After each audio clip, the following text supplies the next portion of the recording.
Hello and welcome to Eye Openers, where we kick you off with not only caffeine to literally get your eyes open, especially after this daylight savings time. I don't know how it affects all of you, but I definitely had a slow go of it Sunday morning. A little bit better today. If you're watching us live, it's Monday. But coffee never hurts when you're looking for an eye-opening experience. And so today on Eye Openers, I am here with my friend Ryan. Ryan, thank you so much for coming. Thanks for having me, Brittany. I'm excited to be here. Ryan, what are you drinking? Well, actually, I've recently started brewing my own cold brew. I would Ooh, love to lie to you and say that I'm drinking my own right now, but I'm actually drinking the Starbucks one. I don't know if you can see it. yeah, Yeah, yeah. there we go. Yeah, right there. It's Nice. really good. And It's strong, it it takes a long works. time. Yeah. But I love the Starbucks mugs. That's one of the Mm, places mugs. yeah. Tell us Yeah, I about have it. about Oh, 100 of these. Boston, what? Uh-huh. Love Uh, it. Love it. I don't know if you know, but I used to live outside of Boston for like 15 years, moved I from didn't know. there, now to California. We're Oh, learning wow. so much about each other. The show's No just kidding. starting. Yeah. Yeah, my husband's a New Englander, and I always wanted to live out there, go to school, and so we had a beautiful life out there, mostly in Providence, Rhode Island, but spent lots of time in Oh, it's Boston. gorgeous out there. I love that part of the world. Yeah. Yeah. Wonderful. Well, I have about a year ago, I went to a retreat in Arizona called Savannah. I'm not sure if you're Mm, familiar with it. mm-mm. Um, a lot of my girlfriends out here in Santa Barbara have gone. I think they had really good Instagram marketing because a lot of people have been that I know. And it was just a fantastic kind of mental reset in a time where I was getting really burned out. We can talk about that later. But Mm. they had a pour over coffee setup in each of the rooms. And they usually have like Mm. Nespresso or whatever. Like I know when Yeah, I'm traveling for business, I'm like, okay, yeah, sure. Like before I get out the yeah, door. yeah. But this was such an intentional kind of meditative experience because you Ah, want the damn thing, but you gotta wait at least 5, maybe 10 minutes while you do this whole pour over uh-huh. situation. Yeah, And at first, well, when I was there, I was like, this is fantastic. I have nowhere that I'm rushing off to besides like a sound bath or a yeah. gratitude circle. And Mhm. they're trying to teach us not to rush, first of all. And it was such an amazing experience that I bought the setup and have ever since been using it at home, even in a life that is much more scheduled and Yeah. tight on time. I have turned this into a morning practice that I enjoy Mm. fully. So, long story long, I am drinking a pour over coffee that I made. I love that. Yeah, so and I have some of those same mugs that you were showing there, which is just a fun way to celebrate different places you've been. So, cheers to Yeah. Starbucks for making that happen. Y yes, for But sure. besides all my boring coffee talk here, I wanna hear a little bit about you. So, I know you a Mm. bit, and we got introduced Yes, by a fantastic person, you named did. Jenny, but Yeah. let's let the audience know why you're here today, because they know I try to be discerning with my guests. I try Uh-huh. really hard, to bring the best of the best that is just Mhm. not famous yet, to share Right. about business insights, to learn from those who maybe you don't recognize on the screen, but have Mm. valuable business insights and eye-opening moments to Mm. share. Well, I think the reason that you brought me on here is because 'cause I'm the best of the best, Brittany, I mean, if I'm honest. Um,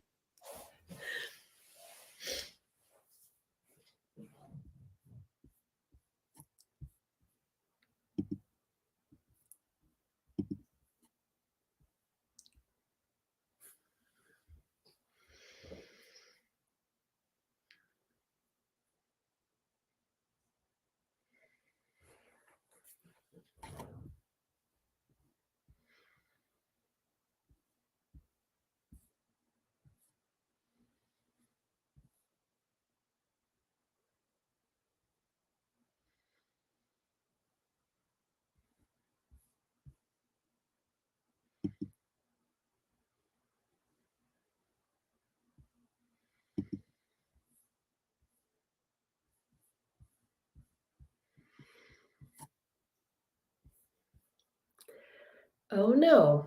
Well, you guys, sometimes we have technology problems here on Eye Openers, and it looks like we have lost our friend Ryan.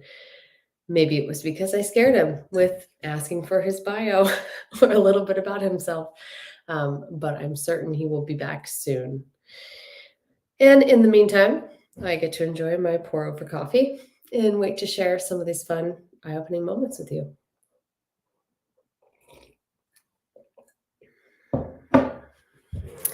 Reminds me of a time where I'd love to ask the question, tell me about a moment where something went unexpected in your business and you had to recover.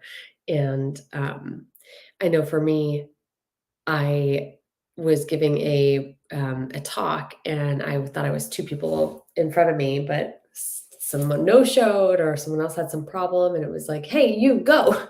And, well, that's not such a big deal. It is important to try to recover from these things and see how we can, move forward in the process. Hey, Ryan, I was just telling everybody that I knew you'd be back. Brittany, today is the day. Just like everything's going wrong. Our internet's out all of a sudden. So I'm sorry about that. I've got you on my phone. It's not going to be as good of quality, but hopefully we can still The keep show going. must go on, and this is the nature of doing these things live because I want people to see the real version, and this is the real version of podcasting, like, it just It is. is. Yeah. So as I was telling everybody I knew you'd be back, but I thought maybe you got a bit scared when I asked about your bio, I and was so scared. I was so scared.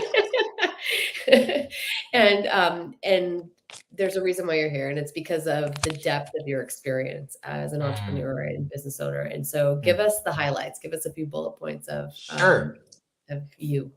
You bet. So I've been an entrepreneur for about 15, 16 years. Started 6 companies. I've sold 4 of them over the last one in 2020.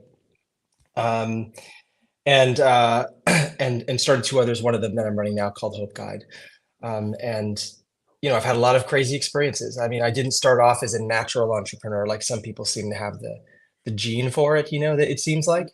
Yeah. For me, I had to learn. I had to learn it, and I think the beauty of that is because it didn't come super naturally for me. I had to. Uh, I know what it took me to get here because I had to learn those lessons intentionally. So. Mhm, mhm. Right. Um, well, I'll just prep the audience. Of course, I've had conversations with Ryan, not live, Mm. and before the internet was working, and we would talk about some of the kind of highlight reel of those highest highs, which happen in entrepreneurship, and those Mhm. lowest lows that happen, and Mm. oftentimes they're tied together, and that's what makes owning a business such a roller coaster, and really Mm. for not the faint of heart.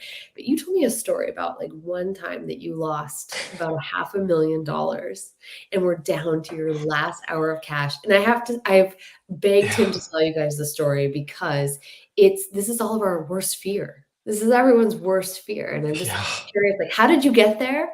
And how did you crawl your way out of it? Oh man.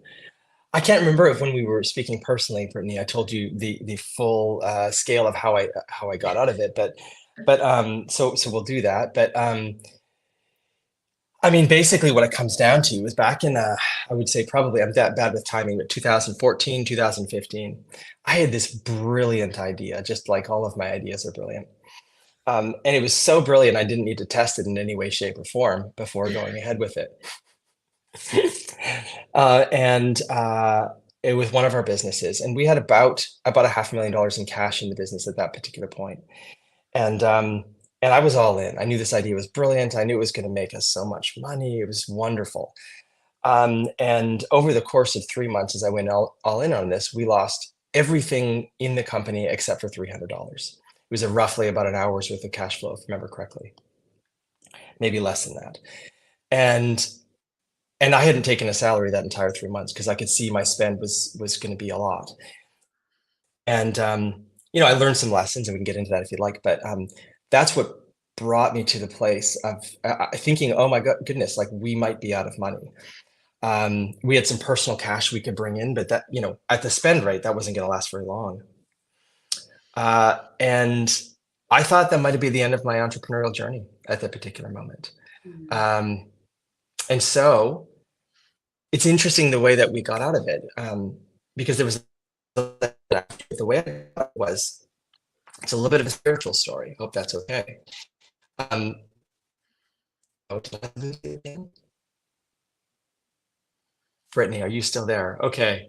I lost Yeah. you for a second.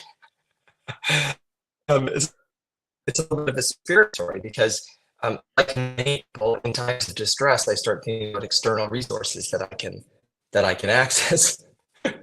What can I do to help me to get out of this? And Mhm. and so I was kind of like I literally have an hour to do. I literally went down to the river to pray. Um, and uh, as I went down, Brittany, you're cutting it out, but I can keep going. Uh,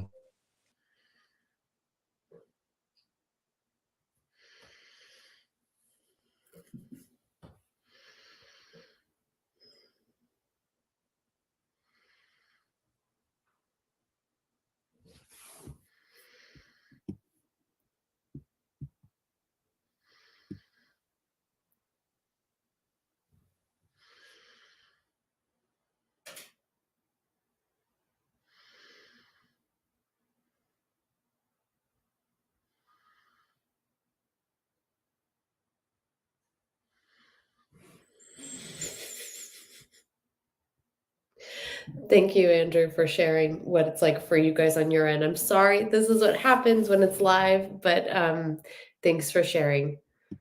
there must be some kind of outage or something in town because my cell tower is going down as well. So I'm sorry Yeah, it about that. has to. But our friend Andrew here is reporting into me saying that yeah, it seems to be like it's your area, but it's okay. We're gonna roll, and this is what happens, you guys. The Okay. show must go on.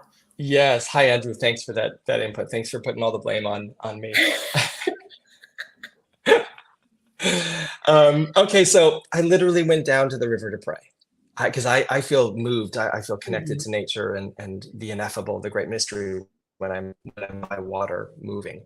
So I went down to the Right. river to pray, and I was like, what am I supposed to do? Because I haven't got paid in 3 months. I have to pay a team, and I have a pretty big payroll, and I was out of ideas because I went all in on this really bad idea. Mhm. And ultimately, what happened is I heard this voice kind of in my head say, "You're doing this, and I want you to do this."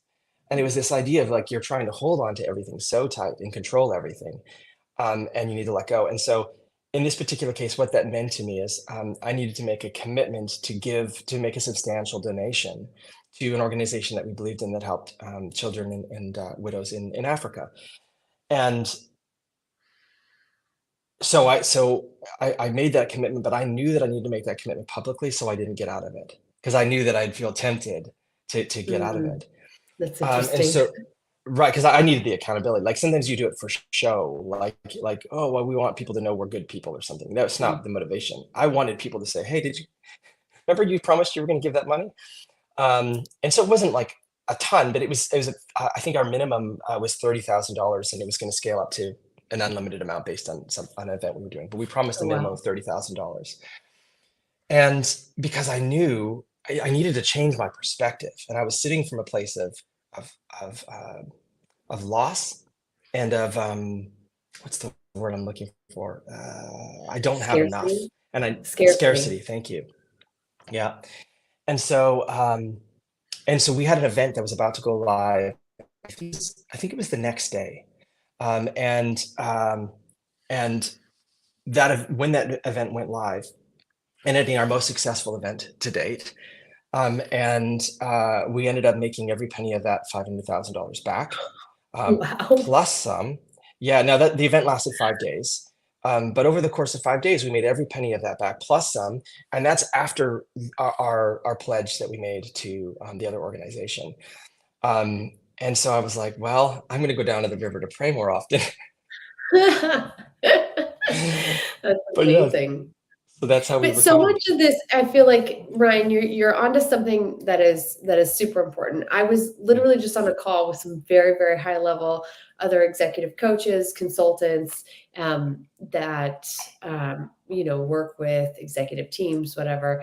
And mm. so much of what we were just talking about was mindset and Yes. feeling like that's what can set you apart from other business owners is Mm, is not that you have this incredible set of knowledge that makes you yeah. superior, but it's like this resilience or this like inner Mm, strength, and part of that comes with like that mindset that you just described, like yes. um not coming from a place of scarcity all the time and being Mm, able to transition that, having that mm. faith or that abundance, right? That the universe has taken care of me before, how will it Yeah. take care of me again? And Yes. again, like you said, is it okay to be like spiritual about this? But I think the truth Mm, is maybe that's the path. Like yeah. when we pretend like there's nothing mystical about what's going on, I think that's when Mm, we actually miss the point, or when we miss the opportunities, or we yeah. don't actually see everything that's available to us. And so, like you said, when you were Yes. in that place, um, and you were kind of calling upon that energy to show up for you, it did. What would be possible, right, if we stayed in that place, in that mindset, and stayed open to that more often.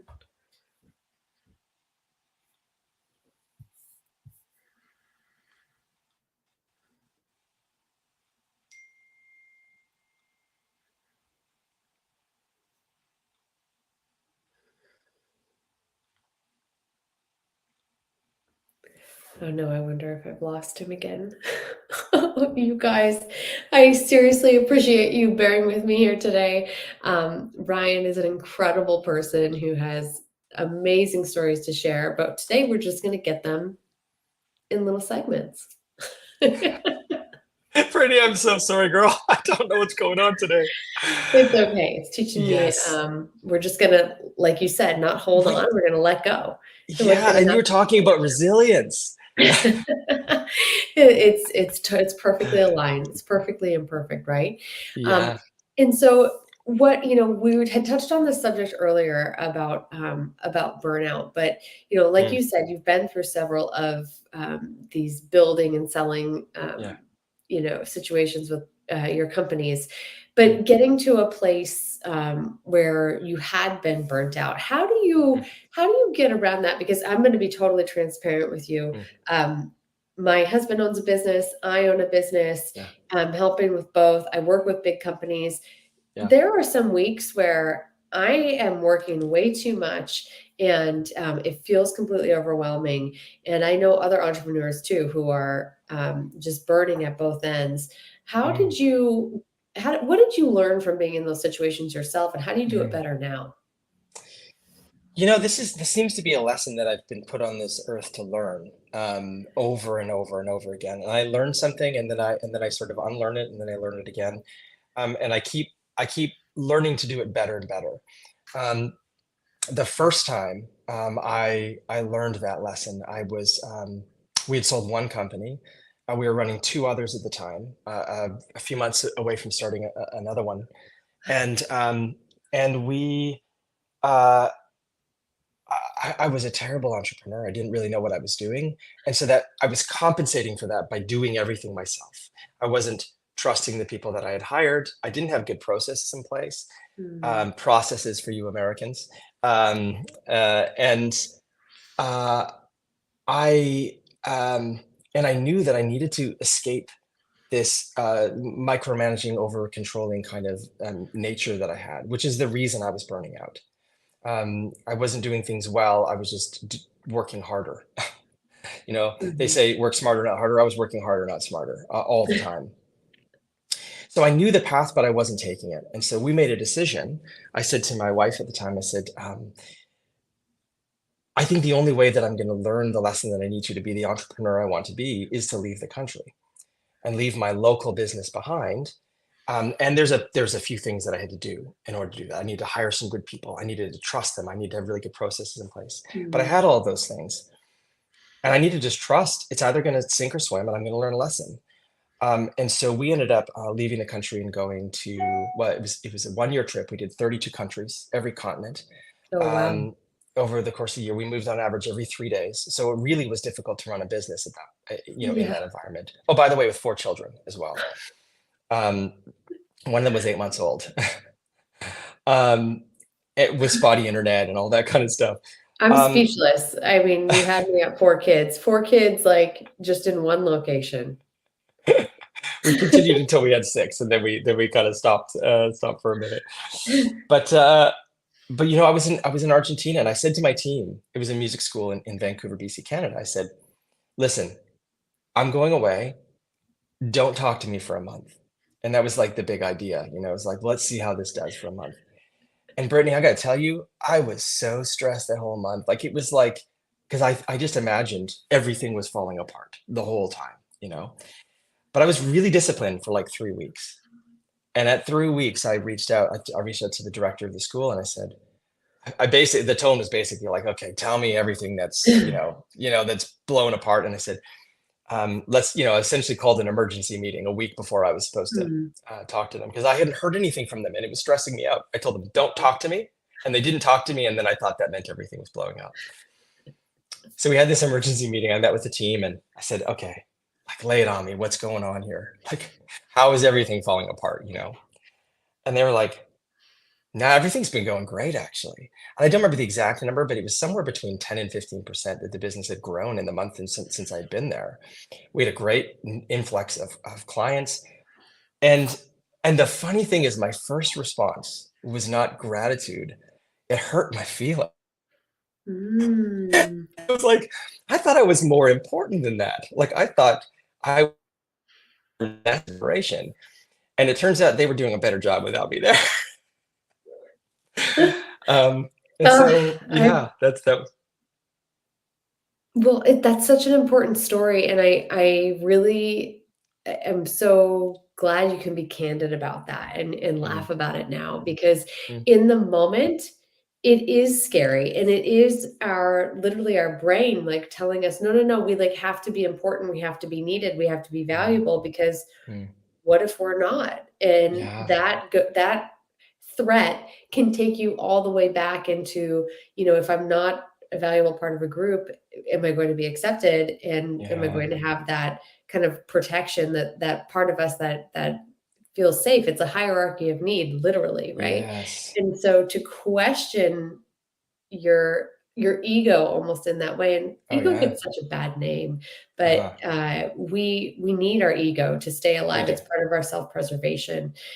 Having a healthy ego is really important for having a good life, Yeah. and to when your ego gets questioned in that, it's really, really challenging time, Mhm. but it can be such an eye-opening moment to realize, "Oh, Yes. the way I thought I needed to exist, the way I thought Mm, I needed to be important or be so centralized in this business ecosystem yeah, or whatever I had created, that's the thing that is probably not true. Do I add yeah. value? Do I deserve to exist? That's totally Mm, different. Do I need yeah. to operate in this way? And potentially, is there a better way to Mhm. operate?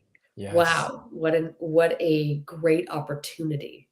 Oh, it was, and speaking about mindset, like, it was really a mindset update that was required, and Right. and the mindset for me was, I am getting my personal need for validation, for, like, worth out of my Mhm. activity in this business, and that's Right. fine.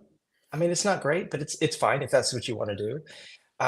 But it was costing me everything, including burning me out, and it wasn't worth it ultimately. That Mm. business went on to, become the 4-hour work a year. I did that for 5 years. I did a quarterly meeting with my director for 5 years, and Wow. continued to grow, and then I sold it. So it didn't need me, not in Yeah. that way, not in that way. Yeah, yeah.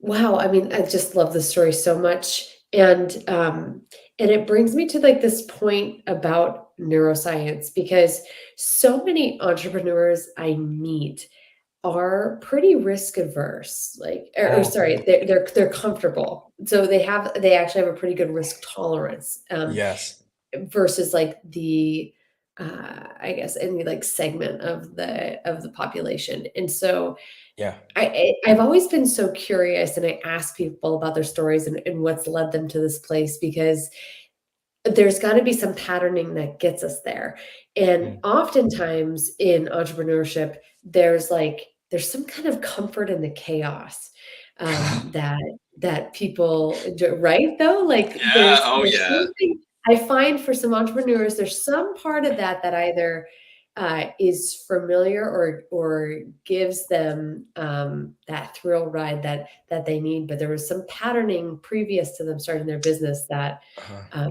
that was there in a similar way. Do you mind Yeah. sharing how that resonates for you and what that Oh, brings up for you? for sure. I mean, um, yes, I grew up in a very chaotic environment, and so chaos is comfort for me. Anything other than that meant that I had to listen to my body. I had to listen to, uh, I had to listen to the silence, and that meant I had to, like, become comfortable with uncomfortable thoughts. So, there was a certain amount of, escaping from the pain of dealing with the difficult things I experienced as a child, Mhm, um, that I was seeking after, and so there was a certain element of going beyond what would be a normal risk tolerance and perhaps even a reasonable risk tolerance in order to find the chaos as a salve against uh, or maybe a distraction. Maybe it's more like a mhm. distraction Yeah. from dealing with that stuff. Interestingly, I went to a clinic called Amen Clinics. Are you familiar with them? Mhm. Yeah, they do great work, and they did SPECT scans. And he saw this, he showed me this pattern. He says, "This is called the trauma diamond." And he says, "You're lit up like a Christmas tree." I was trying to figure out It's what was wrong talking with about me. the brain for those of you who aren't Oh, familiar I'm with that. sorry. Yeah, yeah, yeah. Yes. The scan of your Yeah. brain he showed you. Yes. Yes. It's a SPECT scan of your brain. Yeah. And he says, "You're lit up like a Christmas tree on this diagram." He says, "By any chance, are you an entrepreneur?" And I said, "That's a weird question to ask, but yeah, I am an entrepreneur." He's like, I see a lot of entrepreneurs with this pattern." And so back to your point, Brittany, I think that, and I've met a lot of entrepreneurs that we made a decision somewhere along the line because of something we experienced, often as children, that we are never going to be dependent on somebody else the rest of our lives. And the best way to do that in our culture, especially where we're rewarded for it, is to go into entrepreneurship, so we have more Mm. control over our own future. Right, right, it's wild, but it it can also again, here's, like, another eye-opening opportunity to look at that. So, like, when you were presented with that information, you Mm, could maybe see the places where, "Oh, yeah, like, I can see the makeup of what led to this, that led to the mhm, next, that led to me becoming this serial entrepreneur." And like you yeah. said, there's so much of our society and our culture that rewards you for it. Like, it's Yes. cool to be an entrepreneur right now. It's, awesome Mhm, to pull yourself up by your own bootstraps, but there yeah. can also be a dark side Oh, yeah. to that too. Oh, very much. I mean, for me, working, I mean, I would regularly work 40 hours straight, not sleeping, not eating, having a little bit of water. Oh, And I thought I wow. was invincible. I would do that at least once a month, sometimes once a week, because my thought was, I'm going to get 40 hours in right away. And then I'm going to do 40 hours in the rest of the week. And I'm getting, or sorry, not 40 hours, more than that. It was more like 60 hours the rest of the week. And I'm getting way more done than anybody else. Um, and it ended up not just burning me out, it had really negative effects over time, on my body, on my health, something I dealt with for years. Mm, yeah, So there is a yeah. dark side for sure. Yeah, and sometimes we're chasing something that feels it's almost unattainable because you just keep changing the metric on yourself. Oh You my keep gosh, moving, right, the goalpost, and so much. it's this never-ending race that you can find yourself in, and then you just think, "Now I have to work 120 hours a week to get Oh in front of it. Now yeah. I have to do something just even crazier," and that's how we perpetuate this almost, Mhm. like, unhealthy cycle with it. Oh And yeah. so talk me through what how you worked to kinda heal yourself out of that and how it's led to Mm. your most recent venture today. Okay. Um, well, I mean, you talk about the dark side, Brittany. I I had a number of brain injuries, so that contributed. I've had 25 concussions. I'm into some extreme, again, high risk tolerance. So I'm into some extreme sports and I do some crazy stuff. And back in, I'm bad with timing. I'll say 2018 probably. I started to get really, really depressed, really anxious. And I didn't know why, and I couldn't get out of it. Like before, I could just work more, and that seemed to be the cure for any negative feelings. But it really started to drag me down to the point where I wasn't even very functional. And I later realized I had PTSD. I was diagnosed with acute PTSD, but the doctor said Mhm, complex PTSD. mhm. And and that's, gave me sort of an understanding of what I was experiencing. He said to me, uh, "You have PTSD." I said, "I don't know about that, because I didn't go to war." And and I said, "Well, tell me what PTSD is." He started to describe the experience, and I said, "But I've never not felt that way. Isn't that like what living is? Like, isn't that Uh, just how every human feels?" Um, and he's like, "No, this is not. This is not how every human feels." And mm, maybe, but it gave me hope that maybe I could feel better. And so I ended up. I mean, I was suicidal, Brittany, every single day, and extremely suicidal. I had 6 kids, so I had to like figure out how. I had to do something different. I couldn't follow that impulse because I didn't want that to transfer to them. Um, and so I ended up. I said, okay, well, I've sold my company, this last company. I have some money. I'm just going to spend, like, what's the point of having it if you're dead? You know? mm, So I ended up spending $300,000, throwing money at every possible thing I could do to try and figure out a way to heal from this experience so that I could be there for my kids in the way I wanted to. Um, and and maybe even have a good life myself because I was always feeling the sense of like danger my entire life. oh, And wow. so I spent all that time, all that money, um, and uh, and I realized at the end that most of it wasn't even necessary. I was grateful that I had the ability to just throw money at to figure out the problem. But most of that wasn't even really necessary. What I needed was someone to give me some guidance along the way. I needed Yeah. someone to say, "Hey, I understand the thing that you're experiencing, and I've taken the time to understand as best as I can your experience. And this is the bridge from point A to point B." I would have saved a lot of time. I would have saved a lot of money, but that's not even the big issue because I was sitting thinking I was fortunate enough to have the money to solve this problem. Mm, But what if I only had $250,000? I probably would have been dead. Or how about like so many people, 100,000, 50,000, 20,000, 10,000, or like some people, I have enough for 5 sessions this year. Is that going to be enough for me? right. The answer is in many cases, it's probably best not to start. Mm, And it broke my heart, and I just felt this calling. Like I'd retired, I'd sold this company, I'd retired, and I was like, I feel like I'm supposed to do something meaningful with my life. Instead of this time starting with where can I make money, I wanted to start with where can I find meaning? Like where's the purpose and the meaning? And so I started a trauma therapy company in Canada, which I've since transitioned to my partner there so I could focus on the company in the US. But that was my first foray into helping people heal from trauma. And now I run an organization called Hope Guide. Um, and our objective is to reduce the barrier of entry for people to heal from trauma so that mm, they don't have to spend $300,000 and spend 5 years or 10 years or 15 or 20 years trying to solve this problem.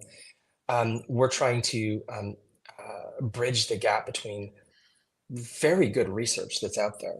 We understand actually trauma very, very well. mhm, We understand what is helpful for helping for people overcoming trauma, creating the bridge between their experience and those particular, not just modalities, it's also habits, practices, what we call like analogs, which is like the, the the simple things you can do for yourself that mirror mhm. those kind of modalities. And so that's our mission at Hope Guide is to bring that to people and make it as trauma therapy, trauma healing accessible to as many people as possible. Fantastic. This story, it just rings so I guess, like, near and dear to my heart because over the course of my work, I went from working in community mental health to Yeah. having a private practice to then Mhm, transitioning that to working with entrepreneurs, their teams, their businesses, mhm. and the truth is I never stopped being a therapist Yeah. because in it's just the setting is different and what I need to call Oh, myself in that setting to be most yeah. effective, it changes. But, Right. the privilege to sit with people in that space and to, um, be a resource or validate their experience or whatever Mhm. is something that, I feel so honored to do with people. But yeah, even specifically, like we mentioned, working with these group of people identified as entrepreneurs, there's a lot of trauma. There's a Oh, lot of pain and struggle. And even if you don't identify as having trauma with a capital T, yeah. like each one of us has been in those moments where you were losing sleep at night or things Yes. felt really uncertain for you and you probably Yes. had some sort of reaction in your body. And I my dream is for us to get closer and closer to this place where we can all talk about that. Yeah. My husband, he works in psychedelics, and Mm. I dream of there being this bridge between those that identify as these like really high functioning like people who Yeah. can make a big impact in the world, but creating this insight and Mm. awareness, connecting them more to themselves, like Mm. not running away from those feelings that come up, not Yeah. creating such a high level distraction for yourself. That is either Yeah. your business, your team, your latest venture, like whatever it is, but Mm. actually tapping in to whatever those signals that you're being sent and then like leveraging that.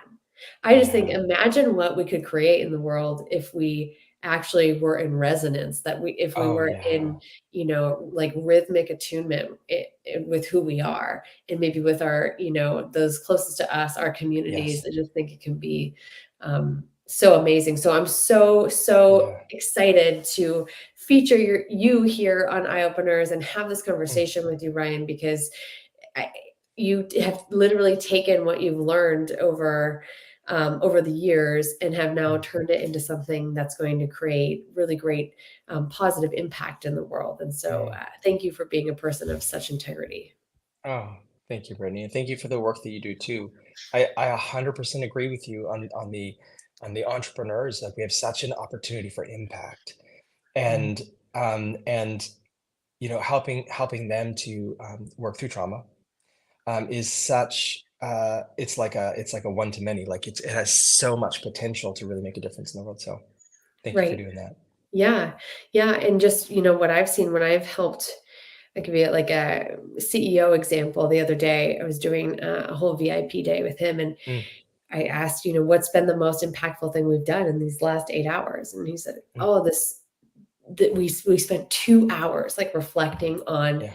for parts of his narrative that got him Mm, to where he is today, like the mm, good, the bad, the ugly, like, and that's shaped his leadership style. And he was like, wow, that was so impactful because I wasn't able to make those connections before between mm. the things that have happened in my life, the meaning I made out of those things, and then Yes. how it impacted my behavior and really the way I lead and the way I touch other people Mm, every day, right? And if we're not yes. even aware of it, if we're not even thinking about it, then we're Mm, not conscious about it, right? So yeah. if we can make that connection, and then we stand a chance, right? To Yeah. have some awareness, be more intentional, be more Yeah. conscious about the mark we're making in other people's Yes. lives. Absolutely. Yeah. Well, again, I'm so grateful for you coming in and sharing, especially about Hope Guide. How can people reach you if they're curious to learn more? Yeah, they can go to hopeguide.com to learn more about my organization, and they can go to ryanpink.com if they want to learn more about me.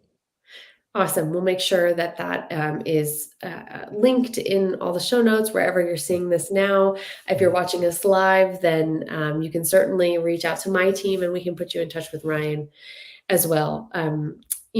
Without those of you guys watching and engaging, it would just be me chatting with Ryan, which isn't so bad, or me talking to myself, which is questionable. But we really, really love that there are people out there interested in this message and engaging with it and helping us spread the good word on eye-opening moments in business and your life. So Until next time, thank you all for watching.